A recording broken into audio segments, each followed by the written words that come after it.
A new beginning. The bass from the nightclub still thumped in his chest as William stumbled out into the crisp night air. The world spun slightly from the 2 beers he'd had too quickly, but the bite of the cold January wind helped steady him. The streets were quiet now, save for the occasional distant hum of a car. As he turned toward the shortcut through the botanical park, his phone buzzed in his pocket. Ignoring it, he pushed forward, eager to escape the lingering noise of the disco. The park was cloaked in darkness, save for the weak glow of a few streetlights. William shoved his hands into his jacket pockets, his breath forming small clouds that disappeared into the night. Halfway through the path, he saw her. She sat on a bench beneath a streetlight, her figure illuminated in a pool of pale yellow. Her hands trembled as she held a small amber bottle. Even from a distance, William could see the pain etched into her face. Her shoulders were hunched, her hair falling like a curtain to shield her from the world. Something about the scene made him stop in his tracks. He didn't know her, but the weight in the air around her was suffocating. "Hey!" he called out, his voice breaking the silence. She flinched her head, snapping up to look at him. Her eyes, rimmed red, met his, and for a moment they just stared at each other. "Leave me alone," she said, her voice hoarse. William hesitated, then took a cautious step forward. "Are you okay?" She let out a bitter laugh, the sound hollow and sharp. "Do I look okay to you?" He didn't answer. Instead, he moved closer, keeping his movement slow, as if she were a frightened animal that might bolt at any moment. "What's going on?" he asked gently, his eyes flickering to the bottle in her hands. He could see the label now, prescription pills. A chill ran down his spine. "It doesn't matter," she muttered, clutching the bottle tighter. "Nothing matters anymore." William crouched a few feet away, not wanting to crowd her. "I'm William," he said. "What's your name?" She hesitated, her lips pressing into a thin line. Finally, she sighed. "Lolly." "Hi, Lolly," he said softly. "Why don't you tell me what's going on? Maybe I can help."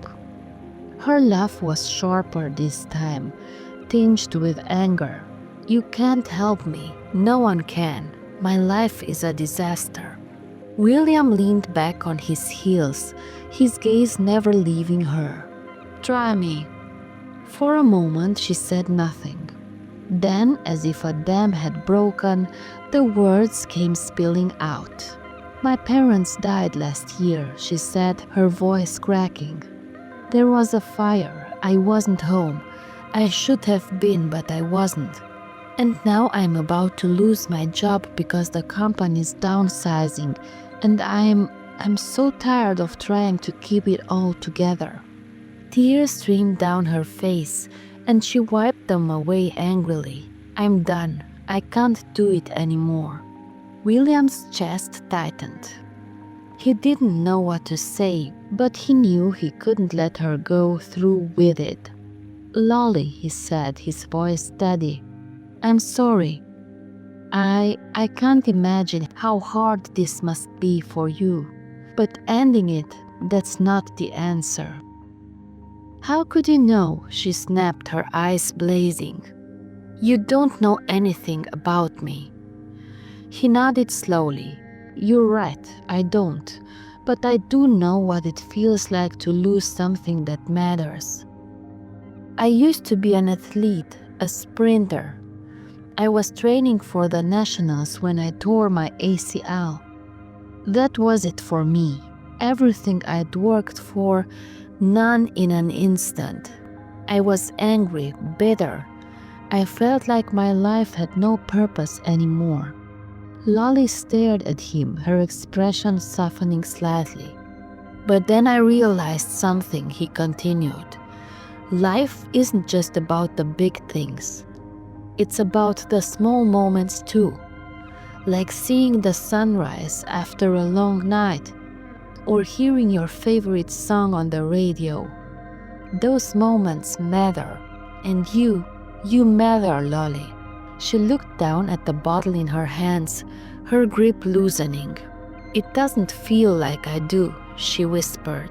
You do, he said firmly, and I'll prove it to you. Just give yourself a chance. One more day. If it still feels this bad tomorrow, call me and we'll talk. But tonight, let's just sit here. You don't have to be alone. He reached out a hand, palm up, and waited.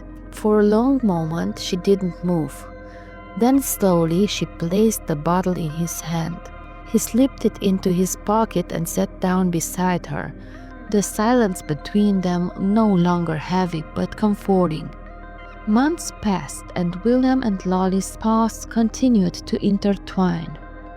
Their conversations in the park became a weekly ritual, then a daily one. She started to smile more, laugh more, and he found himself looking forward to their time together. They talked about everything and nothing, sharing stories, fears, and dreams. Lolly found a new job at a non-profit, a place where her skills felt valued. William encouraged her every step of the way, just as she encouraged him to explore new avenues in life.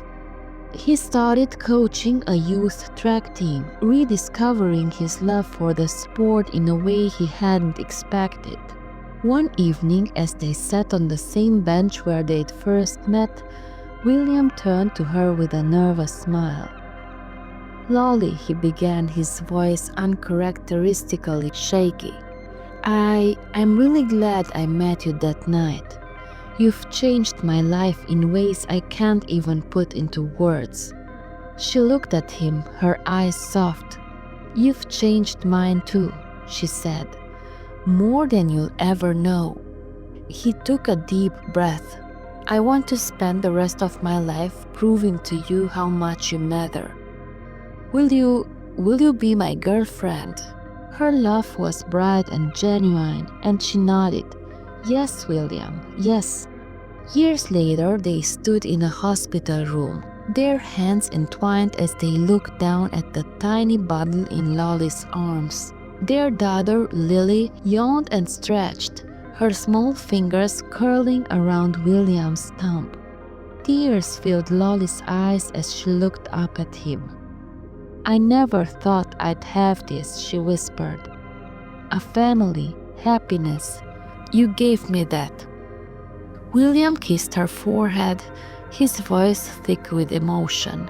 No, Lolly, you found it yourself. I was just lucky enough to be by your side. As Lily let out a small cry, they both laughed, their hearts full. The darkness of that night in the park felt like a distant memory, replaced by the light they'd built together. And in that moment, surrounded by love and hope, Lolly knew she'd made the right choice. Life was worth living after all.